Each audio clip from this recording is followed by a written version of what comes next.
The Arkansas League of Artists is an organization formed to promote the visual arts in Arkansas to all ages. The annual members exhibition provides an opportunity for each active member to showcase their work. The League consists of artists from all over the state who gather to learn through the demonstrations of techniques, the exploration of materials and media, and the sharing of collective experiences and knowledge. The Arkansas League of Artists Members Exhibition is on view in the Underground Gallery from September 11 to November 28th. The Central Arkansas Library System and the Bobby L. Roberts Library of Arkansas History and Art are celebrating the 50th anniversary of Arkansas author Dee Brown's American classic Bury My Heart at Wounded Knee, with a series of lectures and exhibitions that recognize the enduring importance and power of Brown's groundbreaking book. As part of the library's celebration, the CALS galleries at Library Square are honored to host an exhibition titled Ledger Art from the J.W. Wiggins Contemporary Native American Art Collection. This exhibition is on view from August 14th to November 28th. This program is made possible in part by a grant from the Division of Arkansas Heritage, funded by the 1/8 cent Conservation Sales Tax, Amendment 75. This is about building our community. This is about transforming lives. This is about make sure that everybody who has a dream can be able to succeed. When I came to this community, I realized the people in under-resourced communities, they don't have access to business knowledge, access to capital, which is the blood of the business, and access to opportunities and resources. So the entrepreneurial ecosystem, to me, is not just and equitable. At Remix Ideas, we are committed to removing barriers entrepreneurs face in accessing to knowledge, access to capital, access to resources and opportunities in order for them to start, grow, and scale their businesses. I met Benito a couple of years ago and heard about him through the work he's doing with Remix Ideas, which is an entrepreneurial program that he started.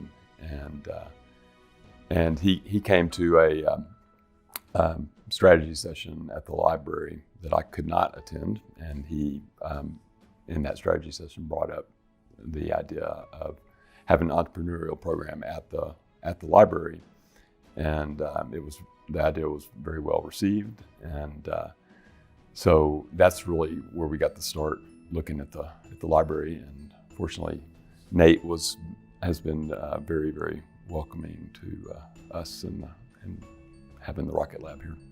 I first met Benito in January of 2019, and he talked a little bit that day about his business academy that he'd been starting at, I think they were using Philander Smith, the room there at some point. That registered with me, but the thing that registered most with me was his affinity and his affection for the library overall. One of the things libraries they have done is to democratize information and knowledge and access to knowledge and information. And to me, that's a great partner. The library has traditionally been a place where people come to find out things that are available in their communities, things that are available in the library that will help them. We're doing things every day in our libraries that are customizing the learning for people who have a specific interest. And a lot of learning is still, despite the internet, is still place-based. People want to go somewhere and see someone and have back and forth communication face-to-face with someone who can relate to what their specific need, their specific interest is. And in this context, people are aspiring to start a business. And we believe the library has a natural culture of customized learning, and we can help navigate people who are in this aspirational mode to start their business through the various barriers, the various things that they will face in order to get that done. I think this hub, this Rocket Lab, will be different compared to any space in the city. You have everything at one spot: the knowledge, the resources, mentorship, access to capital in one location. One of the things which I think is important, especially from my experience. In many under-resourced communities, people, they don't have hope. They have dreams, they have ideas, but they feel like they cannot be able to, there's no way they can be able to succeed. This space, Rocket Lab, we want to inspire people, to give them hope and transform their lives and their communities. Priceless, and that's easy to say. To a lot of people who are still working out of their homes or have an idea they'll bury, it is the first step to experiencing your dreams, that they can come true. And it's very important to Little Rock.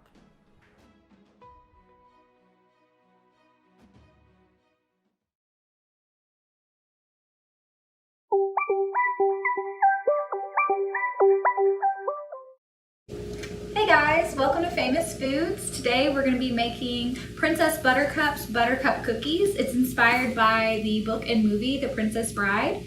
So if you've never read this book, it is absolutely incredible and I definitely suggest it. The movie is also really good.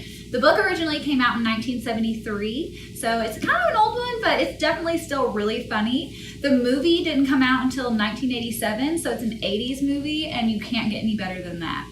So definitely try these out. Here's the stuff that you'll need. So to make these cookies, you're actually going to need some sugar cookie dough. I use store-bought dough just like this. And you're going to need Reese's Peanut Butter Cup, the mini ones. So you're gonna need these individually wrapped Reese's miniature peanut butter cups, okay? You're also going to need a mini muffin pan. Okay guys, the first thing you're gonna wanna do is take your dough and you're just gonna wanna take a little bit of that apart, set some aside. You're gonna wanna create a couple of like 1-inch size balls of dough, okay? So we're just gonna get a little hunk of dough here and we're gonna roll it in our hands, just like that, and create, this one might be a little small, but we're just gonna create little balls of dough like that, okay?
Alright guys, now what we're going to do is get our pan, our cooking spray, and we're going to spray down all of our little muffin things. Alright, after that you're going to take your circles of cookie dough and you're going to put them inside each one of your muffin spots.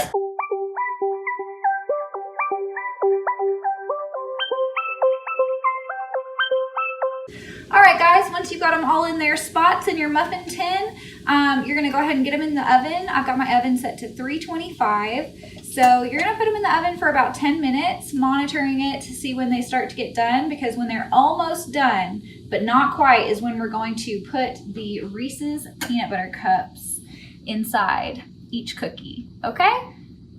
So into the oven they go. While we're waiting for our cookies to bake in the oven, what we need to be doing is actually unwrapping our Reese's Peanut Butter Cups, our little individual Reese's Peanut Butter Cups. We need to be unwrapping them and getting them ready to go onto our cookies. So I'm just gonna start unwrapping some of these. They don't have to be perfect, so a lot of them will come out kind of messed up, but that's okay because we're just gonna stick them in a cookie, so that's cool.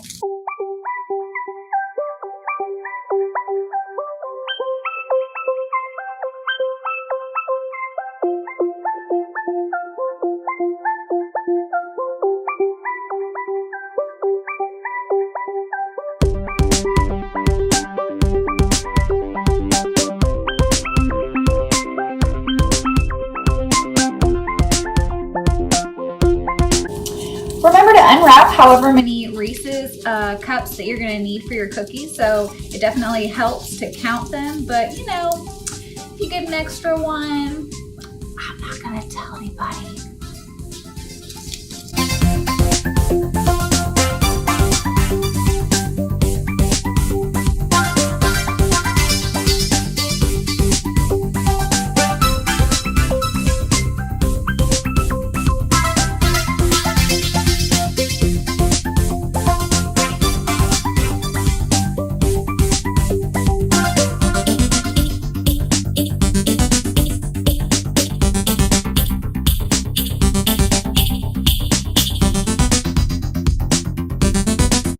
Alright guys, we just pulled our cookies out of the oven. We're just gonna check really quick and see if they're done. We can tell that they're done by the browning around the edges. So what we're gonna start to do is take our unwrapped peanut butter cups and stick them right into the center of your cookie. So they should go in really, really easily because the cookie is still hot and really moldable. So you're just gonna wanna stick them right in the center of all of your cookies.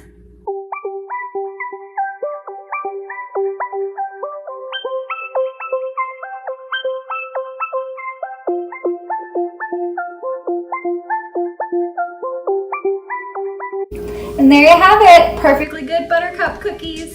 Thank you so much for hanging out. Tune in next week for Kronk's famous spinach puffs.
Hey everyone, it's Thursday again, and that means it's time for week 7. Wow. 7 weeks of comic book recommendations for older teens and adults. That's incredible. We've covered a lot of different comic books and a lot of different genres. If you have found a comic book you like from this series, make sure to share it with your friends. Without any further waiting, here are 7 comic books that you can check out from the library right now. All Quiet on the Western Front. Caught up by a romantic sense of patriotism and encouraged to enlist by authority figures who would not risk their lives to do the same, Paul Brommer and his classmates find themselves in the trenches of the Western Front during World War I. Through years in battle, Paul and his fellow soldiers become men defined by the violence around them, desperate to stay as decent as they can while growing more and more distant from the society for which they are fighting.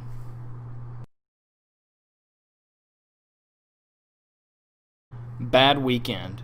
Hal Crane should know. He's been around since almost the beginning. Stuck in an out-of-town convention, waiting to receive a Lifetime Achievement Award, Hal's Weekend will take him on a dark ride through the secret history of a medium that's always been haunted by crooks, swindlers, and desperate dreamers. If you've ever wanted to see an adaptation of the inner workings of the comic book industry, this is the place to start. The Hard Tomorrow. Hannah is a 30-something wife, home health worker, and anti-war activist. Her husband Johnny is a stay-at-home pothead working on building them a house before the winter chill sets in.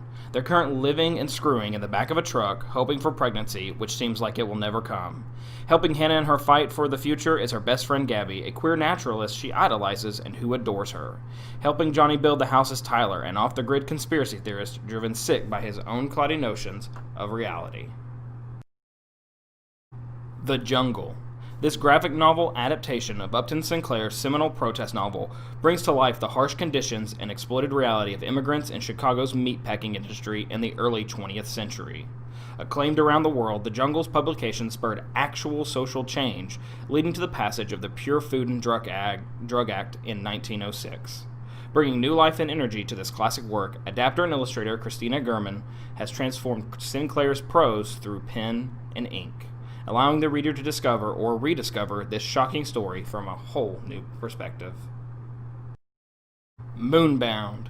On a summer night in 1969, 2 men climbed down a ladder onto a sea of dust at the edge of an ancient dream. When Neil Armstrong and Buzz Aldrin first set foot on lunar soil, the moon ceased to be a place of mystery and myth. It became a destination. Now, Moonbound tells the monumental story of the moon and the men who went there first. With vibrant images and meticulous attention to detail, Jonathan Feder-Vorm conjures the long history of the visionaries, stargazers, builders, and adventurers who sent Apollo 11 on its legendary voyage. Strange Planet. You've seen the illustrations in the comics on Facebook and Instagram.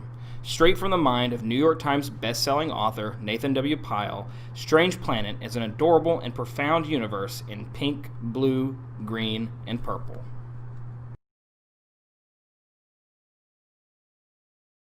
Year of the Rabbit. Cartoonist Tien Wiesna was born just 3 days after the Khmer Rouge takeover in Cambodia, as his family set forth on the chaotic mass exodus from Phnom Penh. Year of the Rabbit is a harrowing, deeply personal account of one of the 20th century's greatest tragedies, all told from the perspective of the author's parents and other close relatives. I hope you enjoyed those recommendations. Make sure to like Fletcher Library, like all the CALS libraries in Central Arkansas for more lists and more recommendations. If you want to set a time for a curbside pickup, please call Fletcher Library at 501-663-5457 or email us at fletchercurbside@cals.org. Or just put a hold on a book on your account at cals.org or on the CALS app on your phone or tablet. Make sure to like this video and leave any comments behind about comic book series that you've read, want to read, or are curious about, and I'll answer those questions on our comments section. Have a great rest of your week.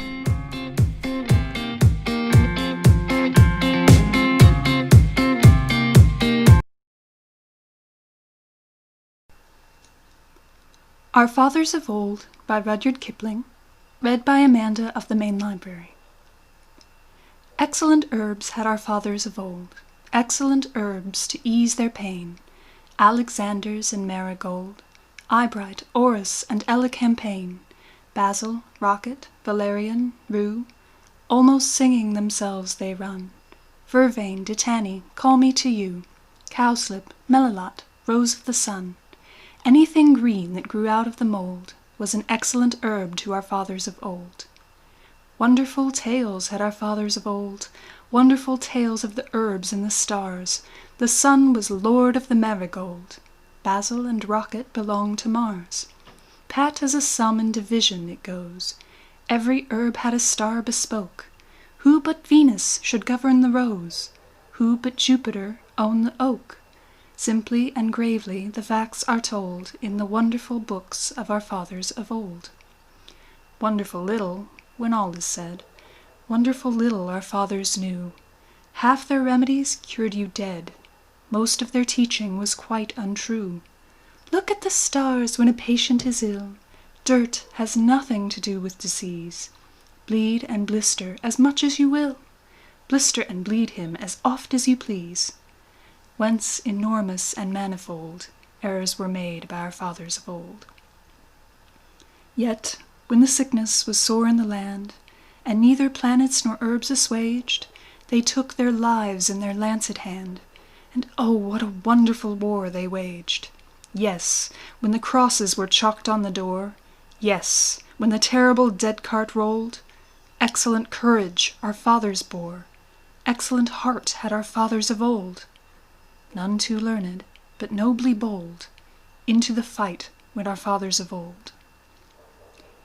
If it be certain, as Galen says, and sage Hippocrates holds as much, that those afflicted by doubts and dismays are mightily helped by a dead man's touch, then be good to us, stars above, then be good to us, herbs below.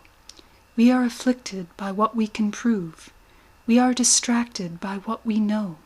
So, so, down from your heaven, or up from your mold, send us the hearts of our fathers of old.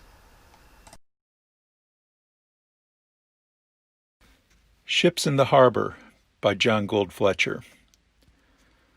Like a flock of great blue cranes resting upon the water, the ships assemble at morning, when the gray light wakes in the east. Weary, no longer flying, over the hissing spindrift, through the raveled clutching sea, no longer over the tops of the waves, spinning along northeastward, in a great irregular wedge before the trade wind far from land. But drowsy, mournful, silent, yet under their bulged projecting bows runs the silver foam of the sunlight, and rebelliously they shake out their plumage of sails, wet and heavy with rain. The Song of Wandering Angus by William Butler Yeats, read by Megan of the Fletcher Library. I went out to the hazel wood because a fire was in my head, and cut and peeled a hazel wand, and hooked a berry to a thread. And when white moths were on the wing, and moth-like stars were flickering out, I dropped the berry in a stream and caught a little silver trout. When I had laid it on the floor, I went to blow the fire aflame, but something rustled on the floor, and someone called me by my name. It had become a glimmering girl with apple blossoms in her hair, who called me by my name and ran, and faded through the brightening air. Though I am old with wandering through hollow lands and hilly lands, I will find out where she has gone, and kiss her lips and take her hands, and walk among long dappled grass, and pluck, till time and times are done, the silver apples of the moon, the golden apples of the sun. The Lake Isle of Innisfree by William Butler Yeats, read by Rosalind Elliott of Maine Library. I will arise and go now, and go to Innisfree, and a small cabin build there, of clay and wattles made. 9 bean rows will I have there, a hive for the honey bee, and live alone in the bee-loud glade. and I shall have some peace there, for peace comes dropping slow, dropping from the vales of the morning to where the cricket sings. There midnight's all a glimmer, and noon a purple glow, and evening full of the linnet's wings. And I will arise and go now, for always, night and day, I hear lake water lapping with low sounds by the shore. While I stand on the roadway or on the pavement's gray, I hear it in the deep heart's core.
So I collect vintage circus memorabilia, which is really fantastic for me and totally keeps me entertained. But my husband is one of those people, and he's not alone, who has a real life phobia of clowns. But this thing was so good I could not buy it. So I did. Sorry.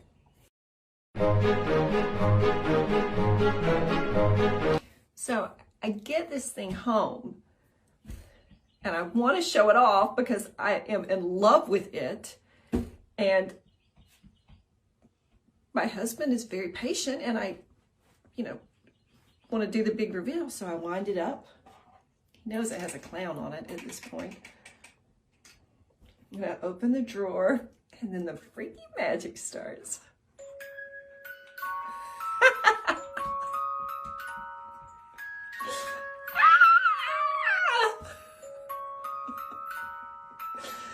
my gosh. I love this thing so much. My poor husband, he's like, I'm sorry. I love you, but that thing really has to go.